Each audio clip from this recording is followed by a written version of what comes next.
Kita lanjut bahas BTTH Dunia Para Dewa episode 42. Oke lah, gak usah banyak mang kita langsung masuk aja ke pembahasan.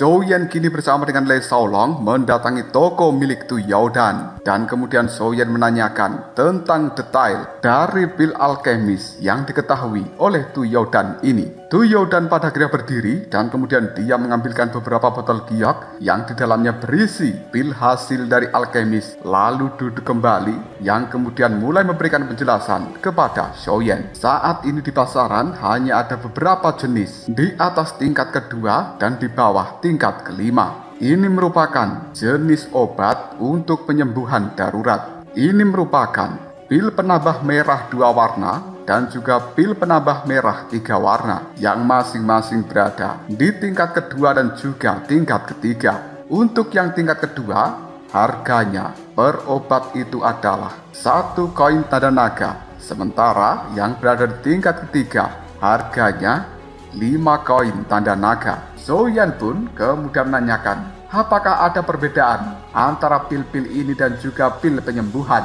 Tu Yaodan segera menoleh pada Lei Shaolong. Bagaimana mungkin Zhou Yan menanyakan hal seperti itu? Katanya dia alkemis, bukanlah jauh lebih paham jika dibandingkan dengan Tu Yaodan ini. Lei Shaolong hanya menyeruput teh di tangannya dan kemudian dia menganggukkan kepalanya kepada Tu Yaodan. Akhirnya Tu Yaodan pun memberikan penjelasan kepada Zhou Yan. Pil penyembuhan tidak memiliki tingkatan dan itu tidak bisa dibandingkan dengan pil penambah darah tingkat kedua dan juga tingkat ketiga ini. Pil penyembuhan hampir tidak cukup untuk luka biasa dan itu bahkan tidak berguna untuk luka yang lebih parah. Kecepatan penyembuhannya juga sangat lambat. Sementara pil penambah darah itu jauh lebih baik dengan kecepatan yang lebih cepat. Bahkan pil penambah darah tingkat ketiga saja memiliki efek yang luar biasa dan juga sangat efektif dalam keadaan darurat. Zhou Yan bertanya kembali, apakah yang memiliki 2 warna ataukah yang memiliki 3 warna yang jauh lebih populer? Tu Yaodan segera menjelaskan, permintaan untuk yang memiliki 2 warna itu sedikit lebih tinggi, tapi keuntungannya juga lebih rendah. Detik berikutnya Tu Yaodan kembali berdiri dan mengambilkan 3 pil obat, lalu menjelaskannya pada Zhou Yan. Ketiga pil ini adalah untuk pemulihan Daoqi yang disebut sebagai pil pengisi energi tingkat kedua. Pil ini bisa langsung memulihkan 50% Daoqi dari orang yang berada di puncak bintang 2 Dodi. Efek selanjutnya bisa memulihkan 20% dalam 1 menit. Harga di pasaran sekitar 30 koin tanda naga per pilnya. Sementara yang ini adalah pil pengumpul energi tingkat ketiga, bisa langsung memulihkan 40% dari Daoqi yang dimiliki oleh orang di level puncak bintang 3 Dodi. Efek lanjutannya juga bisa memulihkan 20% dalam 1 menit. Harganya dijual 100 koin tanda naga per pil. Sementara yang terakhir adalah pil pengumpul energi tingkat keempat. Hal ini bisa memulihkan 30% Daoqi milik orang yang berada di puncak bintang 4 Dodi. Efek lanjutannya juga memulihkan 20% lagi dalam 1 menit. Dan ketiga pil ini hanya bisa dipakai sekali. Zhou Yan pun bertanya, kenapa hanya bisa dipakai sekali? Mendengarkan perkataan seperti ini membuat raut wajah Tu Yaodan segera berubah. Apakah bocah ini benar-benar alkemis? Kenapa tidak mengetahui efek dasar dari sebuah pil tersebut? Pandangan mata dari Tu Yaodan kembali melihat kepada Lei Shaolong. Yang hal itu membuat Lei Shaolong kemudian mengatakan, temanku ini baru saja tiba di dalam benua Dodi, jadi banyak hal yang belum dia ketahui. Maka dari itu aku meminta kepada bos Tu Yaodan untuk menjelaskan kepada dirinya, karena aku sangat tidak paham tentang alkemis. Mendengarkan hal seperti ini membuat Tu Yaodan menganggukkan kepalanya dan kemudian melihat Zhou Yan sambil tersenyum. Dia berbicara, baiklah, jika begitu Tuan Muda Suang, Anda bisa bertanya apapun pada diriku tentang pil obat, dan aku akan menjelaskan. Tadi Anda berkata tentang sekali, bukan? Yang dimaksud sekali dalam hal ini adalah berapapun pil tersebut diminum sekaligus, efeknya tetap akan sama. Seperti ketika kau meminum satu pil, bagaimanapun juga kau harus menunggu hingga pemulihan berkelanjutan selama 1 menit sebelum kau akan bisa meminum pilnya kembali. Jika hal ini diminum secara bersamaan, maka sama saja kau membuang-buang efek dari pil itu karena tidak akan berguna. Xiaoyan kemudian bertanya, apakah tidak ada sebuah pil yang langsung bisa memulihkan Doki sepenuhnya secara instan hanya dengan 1 kali minum? Dulu aku pernah mendapatkan sebuah bahan obat yang disebut sebagai cabang pengumpul roh. Ketika aku memakannya, Dokiku langsung pulih sepenuhnya. Tu Yaodan dengan sabar menjelaskan, cabang pengumpul roh itu hanya bisa digunakan bagi orang yang kekuatannya di bintang 1 dodi. Untuk seorang yang berada di bintang 2 dodi ke atas, hal ini tidak akan bisa memiliki efek yang besar. Dan semakin tinggi tingkatannya, semakin kecil pula proporsi yang bisa dipulihkan karena dibutuhkan lebih banyak energi.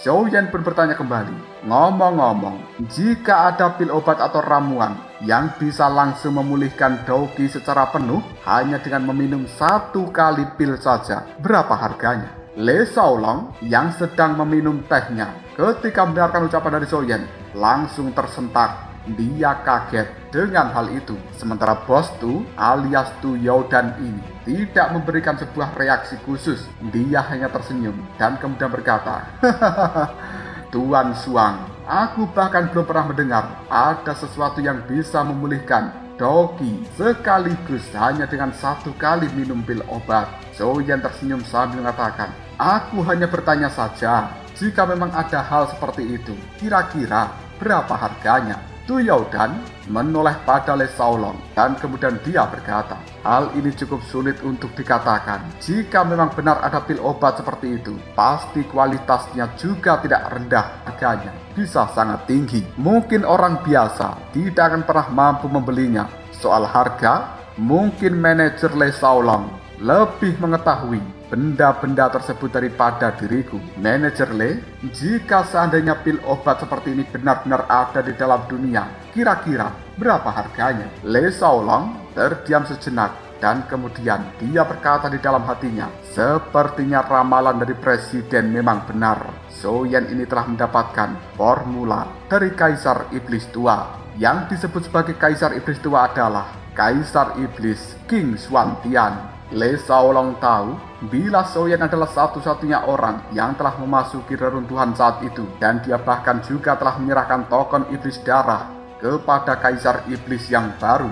Tidak mungkin bahwa Xiaoyan tidak mendapatkan hadiah yang besar, dan dia sepertinya juga telah menemukan harta karun milik Kaisar Iblis Tua. Menurut catatan, Kaisar Iblis Tua sendiri merupakan salah satu alkemis terkemuka di dalam benua Dodi pada masa itu.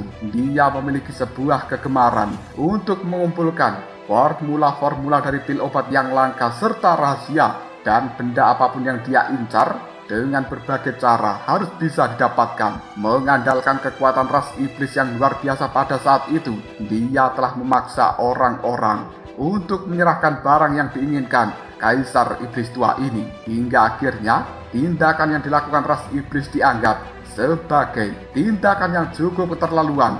Lalu terjadilah bencana kuno. Yang paling dikritik dari perbuatan Kaisar Iblis Tua, King Xuantian, itu adalah setelah dia mendapatkan sebuah formula yang diinginkan, dia akan membungkam siapapun yang mengetahui hal ini supaya formula itu tidak bisa dibuat lagi. Tindakan dari Kaisar Iblis Tua pada saat itu benar-benar bejat, dan hampir semua formula dari pil obat yang dia kumpulkan adalah yang tidak tertandingi. Pada akhirnya, setelah bencana kuno terjadi, Kaisar Iblis Tua meninggal. Formula dari pil obat yang dia bawa juga menghilang, serta tidak pernah muncul lagi di dalam dunia. Hingga pada akhirnya Formula itu telah didapatkan oleh Xiaoyan, dan kali ini Le Shaolong cukup yakin alasan kenapa Xiaoyan mengatakan hal seperti itu. Dia pasti sudah mendapatkan keuntungan luar biasa dari Kaisar Iblis Tua. Bagaimanapun juga Le Shaolong bukanlah orang yang bodoh. Penjualan dari pil obat selalu menjadi industri yang paling menguntungkan di dalam benua ini. Maka dari itu, aliansi bisnis juga ingin mendapatkan bagian di dalam pasar pil obat yang sangat besar tersebut. Meskipun aliansi bisnis juga memiliki alkemisnya sendiri, namun mereka tetap tidak bisa bersaing dengan balai pil atau aula pil. Mereka, orang-orang alkemis dari balai pil, telah memonopoli pasukan dari pil obat ke seluruh benua. Hal itu memberikan mereka keuntungan yang luar biasa, bahkan membuat aliansi bisnis tidak berdaya bersaing dengan balai pil atau aula pil ini. Namun jika Xiaoyan memiliki sebuah resep dari pil obat yang langsung bisa memulihkan dogi dari seseorang yang terkuras habis, maka Le Shaolong berpikir bahwa Xiaoyan ini adalah aset luar biasa yang mungkin bisa dia pergunakan untuk mengalahkan aula pil atau balai pil. Maka dari itu dia cukup terkejut dan tersentak ketika Xiaoyan menanyakan kira-kira berapa harga dari pil obat tersebut yang bisa langsung memulihkan dogi seseorang yang sudah terkuras habis. Le Shaolong menenangkan dirinya sendiri. Dia menarik nafas dalam-dalam, berpura-pura santai, dan kemudian berkata, itu sebenarnya tergantung pada berapa banyak bintang Dodi yang bisa dipulihkan sepenuhnya. Jika untuk Dodi bintang 2, mungkin harganya 100 koin tanda naga. Xiaoyan cukup kaget. 100 koin tanda naga? Xiaoyan membayangkan jika dirinya bisa membuat hal ini, bukankah bisa mendapatkan uang yang banyak? Xiaoyan kemudian bertanya, bagaimana jika itu untuk bintang 3 Dodi dan juga bintang 4 Dodi? Le Shaolong pun cukup terkejut. Lalu dia berkata, mungkinkah masih ada yang untuk bintang 5 Dodi? Xiaoyan menggelengkan kepalanya tanpa daya. Melihat hal seperti ini membuat Le Shaolong hanya bisa menarik nafas dalam-dalam.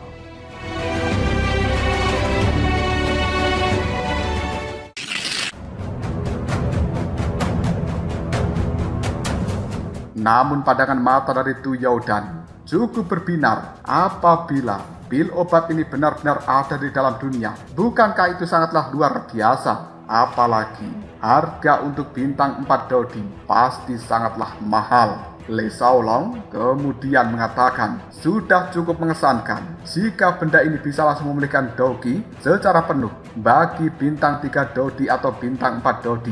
Dan aku perkirakan untuk bintang 3 Dodi setidaknya harganya adalah 300 koin tanda naga. Dan untuk bintang 4 Dodi mungkin memiliki harga yang cukup tinggi karena biaya produksinya juga tinggi. Setidaknya jika dijual pasti hal itu seharga 2000 koin tanda naga. Ini hanya perkiraan kasarku saja, bisa jadi harganya lebih mahal lagi. Tu Yaodan hanya bisa menganggukkan kepalanya. Sementara Xiaoyan masih cukup bingung. Dia bertanya, untuk yang bintang 4 Dodi, kenapa harganya sangat mahal? Dan tadi Anda mengatakan permintaannya yang paling tinggi. Tu Yaodan menimpali perkataan dari Xiaoyan. Jika dibandingkan dengan nyawa, apa artinya uang yang dikeluarkan orang-orang yang membutuhkan benda ini? Xiaoyan pun semakin bingung. Sebenarnya apa hubungannya ini dengan nyawa bintang 4 Dodi? Le Shaolong menggelengkan kepalanya. Dia tersenyum pada Xiaoyan yang memang tidak paham tentang hal ini. Xiaoyan pun kemudian mengatakan, mohon maaf jika aku masih tidak paham tentang apapun. Aku baru 1 tahun di dalam benua Dodi ini, jadi masih banyak hal yang belum ku mengerti. Tu Yaodan cukup kaget. Apa? Kau baru 1 tahun di dalam benua Dodi, tapi kekuatanmu sudah berada di bintang 3 Dodi? Tuan Muda Suang, Anda itu monster apa manusia? Bahkan secara normalnya membutuhkan waktu 3000 tahun bagi diriku untuk bisa mencapai bintang 3 Dodi. Sementara kau tidak manuk akal. Le Shaolong kemudian tertawa. Kenapa kau terkejut seperti itu? Tuan Muda Suang adalah orang yang cukup beruntung mengalami beberapa pertemuan yang cukup menguntungkan. Tuan Muda Suang, aku akan memberikan beberapa informasi dan kuharap kau mengerti mengapa bagi seorang bintang 4 Dodi yang paling penting adalah nyawanya. Dan benda apapun yang bisa dipergunakan untuk mempertahankan nyawa ini adalah sesuatu yang paling diminati. Bahkan jika mereka harus membeli dengan harga yang paling mahal. Le Shaolong melambaikan tangannya. Seberkas cahaya berisi informasi ini masuk ke dalam benak dari Soyen. Dan kemudian Soyen pun mulai mencerna berbagai informasi yang diberikan Le Shaolong itu. Di dalam benua Dodi, sesuatu yang paling ditakuti adalah sebuah kesengsaraan kaisar. Pada dasarnya, kesengsaraan kaisar memang berbahaya. Namun yang paling dianggap berbahaya dan juga mematikan adalah kesengsaraan kaisar untuk naik ke bintang 5 Dodi. Kesulitan yang dialami untuk melawan kesengsaraan kaisar itu bukan hal yang bisa dianggap remeh. Dan selama ini, kesengsaraan kaisar bintang 5 Dodi bisa dikatakan sebagai mimpi buruk bagi semua orang yang berada di bintang 4 Dodi. Persyaratan khusus untuk bisa melewati kesengsaraan kaisar bintang 5 adalah kekuatan fisik yang sangat kuat dan juga energi luar biasa di dalam tubuhnya. Bahkan ras Yao yang dikenal sebagai ras dengan tubuh fisik paling keras dan juga paling kuat, mereka masih tidak mampu menahan kesengsaraan bintang 5 Dodi dan hasilnya adalah pemusnahan total. Sebelum bencana kuno terjadi pada saat itu, banyak orang dari bintang 4 Dodi mengandalkan baju zirah besi yang merupakan artefak tingkat lanjutan ditambah dengan pil obat yang bisa meningkatkan sedikit kekuatan fisik mereka secara instan untuk bisa melewati kesengsaraan kaisar bintang 5 tanpa kesulitan yang berlebihan. Dengan demikian, pada saat itu di dalam benua Dodi telah dipenuhi banyak ahli yang memburu benda-benda ini. Namun berbeda dengan ras iblis, mereka telah mengandalkan sebuah metode kultivasi yang cukup unik dan akhirnya bisa melewati kesengsaraan kaisar dengan cukup mudah. Saat itu, hal inilah yang menjadikan ras iblis memiliki banyak orang-orang kuat. Dan setelah bencana kuno, semua hal itu mengalami sebuah perubahan drastis karena alasan yang tidak diketahui. Sambaran petir dari kesengsaraan bintang 5 telah menuntut sebuah kekuatan dan juga tubuh fisik yang luar biasa bagi orang-orang untuk bisa melewati kesengsaraan kaisar tersebut. Tanpa adanya baju zirah yang merupakan artefak tingkat lanjutan dan yang terbuat dari kulit binatang iblis bintang 7 Dodi, mencoba melewati kesengsaraan kaisar bintang 5 Dodi hanyalah seperti angan-angan. Bahkan ras Yao tanpa baju zirah ini, mereka sama saja setor nyawa. Oleh karena itu, kesengsaraan bintang 5 juga bisa disebut sebagai kesengsaraan kematian. Untuk bisa membuat baju zirah, itu menggunakan kulit dari binatang iblis yang telah mencapai bintang 7 Dodi. Tapi apakah bisa didapatkan dengan mudah? Karena makhluk seperti itu bisa dianggap sebagai binatang suci, tidak bisa diburu. Terlebih lagi sebagian besar binatang yang telah mencapai bintang 7 Dodi, mereka memiliki keluarga binatang ajaib sebagai pendukungnya. Oleh karena itu, selain anggota inti dari beberapa keluarga dengan kekuatan besar, mustahil bagi bintang 4 Dodi biasa untuk mendapatkan baju zirah yang tidak tertandingi.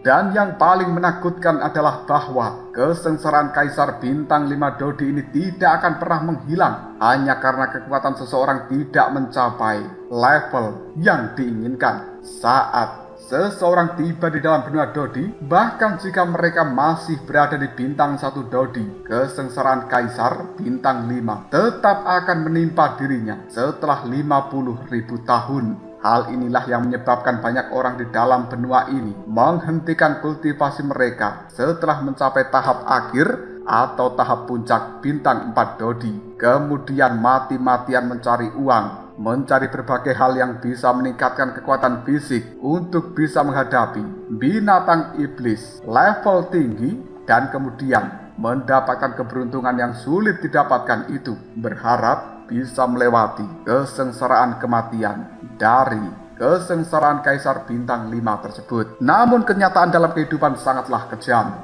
Sebagian besar para kultivator di bintang 4 Dodi mereka telah tewas di bawah sambaran petir dari kesengsaraan Kaisar bintang 5. Ketika Soyen mencerna informasi seperti ini, keringat dingin tanpa sadar mengalir keluar di dahinya. Hidup di dalam benua Dodi memang sangatlah kejam.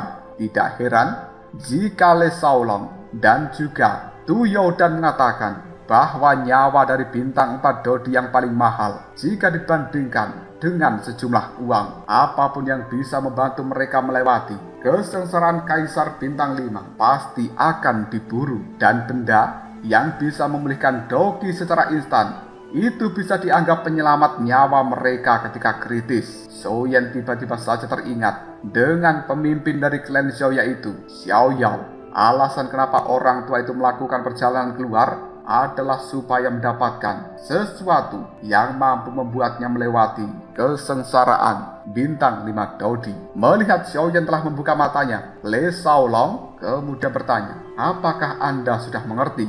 Xiaoyan menganggukkan kepalanya. Kemudian Xiaoyan kembali bertanya, apakah tidak ada pil obat yang bisa mengatasi? Contohnya seperti pil penangkal bencana. Le Saolong menggelengkan kepalanya sambil menimpali. Tidak ada, sama sekali tidak ada. Bahkan jika ada, maka selama ini kesengsaraan bintang 5 Dodi tidak akan disebut sebagai kesengsaraan kematian. Soyen melihat pada Le Saolong, kemudian dia mengatakan, lalu bagaimana senior bisa lulus kesengsaraan Kaisar bintang 5 dan bisa mencapai kekuatan bintang 5 Dodi seperti sekarang? Le Saolong pun tertawa.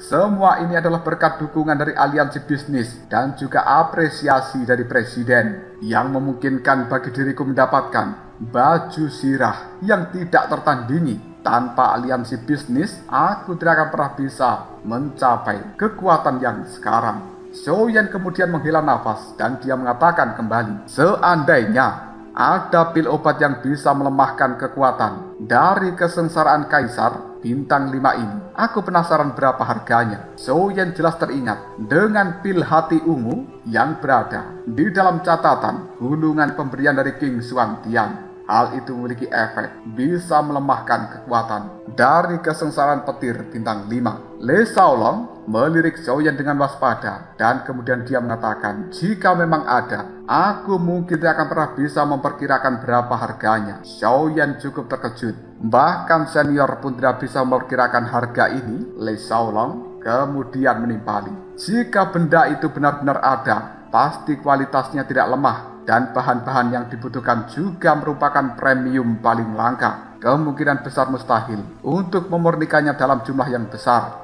Dan dengan permintaan yang sangat tinggi, bukankah hal itu hanya akan menimbulkan sebuah keributan? Ada kemungkinan harganya bisa melambung ke langit. Bagaimana, Tuan Muda? Apakah Anda sudah mengerti semuanya? Soyen pada awalnya berniat untuk terus bertanya kepada Tu Yodan ini. Namun dia berpikir tidak mungkin menanyakan hal-hal yang lebih banyak karena hanya akan membongkar rahasia Soyen. Pada akhirnya dia menganggukkan kepalanya. Le Saolong mulai berdiri memberikan salam pada Tu Yodan dengan mengatakan, baiklah jika begitu bos Tu, temanku ini masih ingin membeli beberapa bahan obat-obatan. Jadi kami mohon berpamitan dan terima kasih banyak atas pencerahanmu. Tu Yodan kemudian berkata, asisten manajer Le Saolong, Anda terlalu sungkan. Jika teman Anda ini perlu mengetahui apapun, silahkan saja datang ke tempat ini. Tuan Muda Suang, tolong, jika nanti Anda bisa membuat pil obat yang cukup luar biasa, tawarkan pada kami dan kami akan membantu menjualkannya. Soyen pun menganggukkan kepalanya sambil berkata, Anda tidak perlu khawatir tentang hal ini, Tuan Tu Yodan. Sementara Le Saolong sebelum pergi dia berkata, oh ya bos Tu, aku lupa. Tolong apa yang menjadi obrolan kita hari ini jangan ceritakan pada siapapun dan juga jangan sebarkan isinya. Tu Yodan menganggukkan kepalanya. Tenang saja, soal hal itu hanya kita yang tahu. Le Saolong melihat pada Soyen, Tuan Muda Suang, mari kita pergi, saatnya mencari bahan obat-obatan.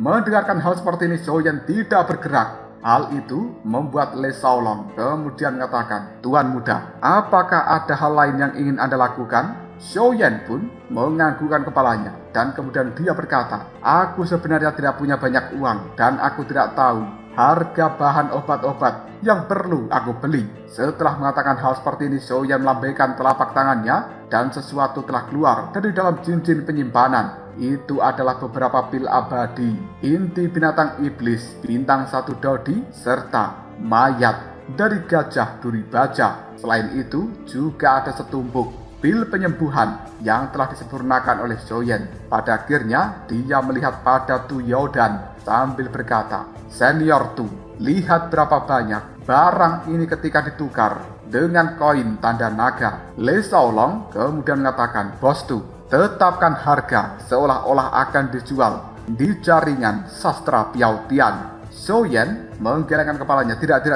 Berikan harga yang jauh lebih murah saja. Aku memberikan diskon 80% karena benda ini juga sudah tidak aku butuhkan. Maka aku jual murah saja. Tu Yaodan menganggukkan kepalanya dan dia mulai menghitung harga. Lalu mengeluarkan 10.000 koin emas dan menyerahkannya pada Xiaoyan. Hal ini membuat Xiaoyan berterima kasih banyak kepada bos Tu Yaodan. Akhirnya, Le Shaolong bersama dengan Xiaoyan meninggalkan toko obat Dasang dan mereka pergi ke lantai atas. Le Shaolong melihat pada Xiaoyan sambil berbicara, "Ayo kita pergi ke toko bahan obat-obatan milik aliansi bisnis. Mereka pasti punya semua jenis yang kau butuhkan dan kau bahkan mungkin bisa mendapatkan diskon yang besar di sana." Xiaoyan hanya bisa mengikuti apa yang dikatakan Le Shaolong ini. Le Shaolong pun membawa Xiaoyan menuju lantai ke-8. Di sana merupakan toko bahan obat Dasang. Seorang pria parubaya yang merupakan manajer dari toko ini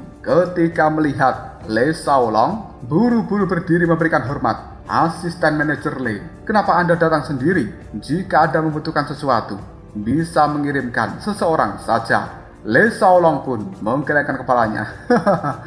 "Begini, temanku ini ingin membeli beberapa bahan obat Tuan Muda Suang. Beritahu saja bosku bahan obat apa yang Anda butuhkan." Xiaoyan kemudian mencatat benda-benda yang dia butuhkan dan diserahkan kepada bosku itu. Manajer toko yang bernama bosku ini segera mengatakan, "Tuan Muda Suang, ini semuanya adalah bahan obat kelas rendah dan toko kami memilikinya. Adapun harga, jika membeli dalam jumlah yang banyak, bisa mendapatkan diskon." Akhirnya, Xiaoyan pun mulai menghitung berapa saja bahan obat-obatan yang dia butuhkan, lalu membayarnya kepada bosku ini. Xiaoyan juga telah mendapatkan diskon yang luar biasa. Karena urusan di dalam tempat ini sudah selesai, Le Shaolong mengajak Xiaoyan segera keluar. Dan di dalam perjalanan, Le Shaolong pun bertanya, "Tuan Muda Xiaoyan, apakah Anda punya tempat untuk menginap?" Xiaoyan menggelengkan kepalanya. Le Shaolong kemudian berkata kembali, "Jika begitu,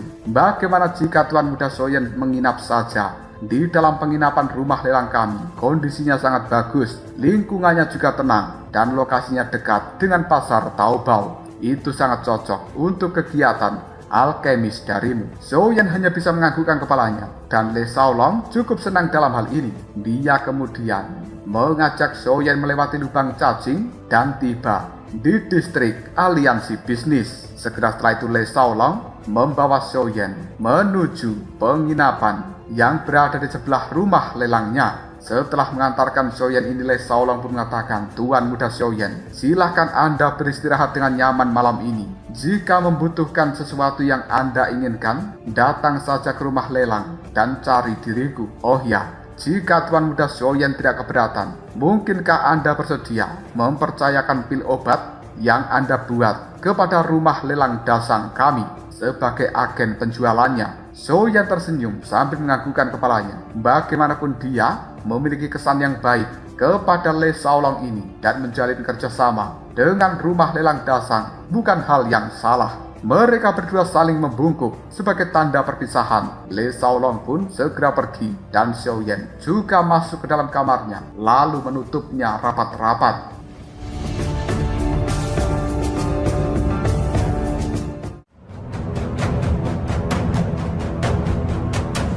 Lalu apakah yang akan terjadi selanjutnya? Mungkinkah Xiaoyan akan menggunakan waktunya ini untuk beristirahat, ataukah melakukan hal yang lain seperti memurnikan pil obat? Jika kalian penasaran, tunggu aja jawabannya di next video. Ngobrol.